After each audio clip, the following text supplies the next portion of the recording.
Alright, U substitution. So U in U substitution acts as a variable or a placeholder. So in this case, it's going to be x cubed plus 5. So U is x cubed plus 5. So what you do is you take the derivative of that, which is 3x squared.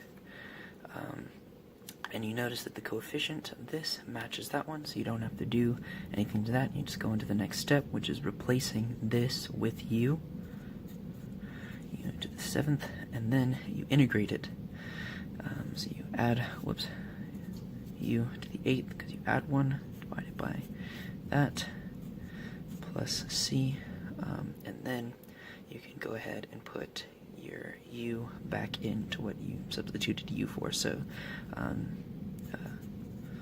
x cubed plus 5 to the 8th divided by 8 plus c.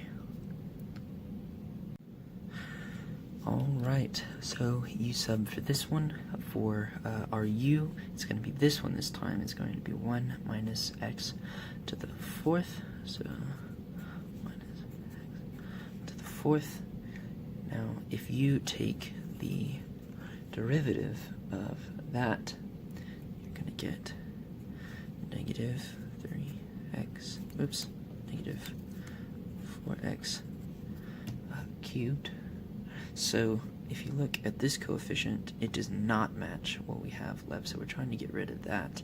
So one way, I guess, to think of it is if you're trying to get rid of it, you could divide by negative 4 from both sides, which is, you would, I guess, technically have like a negative 1/4 there, but it'll end up outside of your integration anyway. So 1/4 or 1/4, negative 1/4, that's the best way I can find to explain it.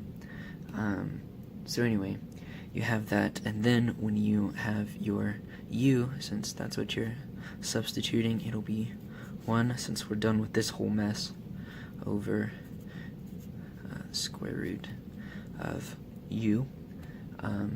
So then you can take this to the next step, since the square root is basically like u to the 1/2, and that is basically like saying u to the negative 1/2. Then you can integrate that. You would integrate it by adding 1 up here. So in this case, that would be u to the 1/2 divided by the 1/2, and you still got that negative 1/4, and that's plus c, so you could simplify that. And once you're done simplifying, 1/4 1/2 plus c, and then you have 1/2 minus, because that's again your u. Let me pull that up. Sorry. This inside is your u that you originally put up, so 1 minus x to the 4th, and then it's to the 1/2 plus c. There we go, second example. Alright, for the last one, our u is going to be what's inside the parentheses, x squared plus 4, x squared plus 4, and then your derivative of that is 2x, and your 2x matches your 2x, coefficients match, nothing to do. Next step is replacing everything with u, so you've got u squared, because that's where you got that, and then you integrate that, alright, and then you can put in what you substituted that for, so x squared plus 4 cubed over 3, and then plus c.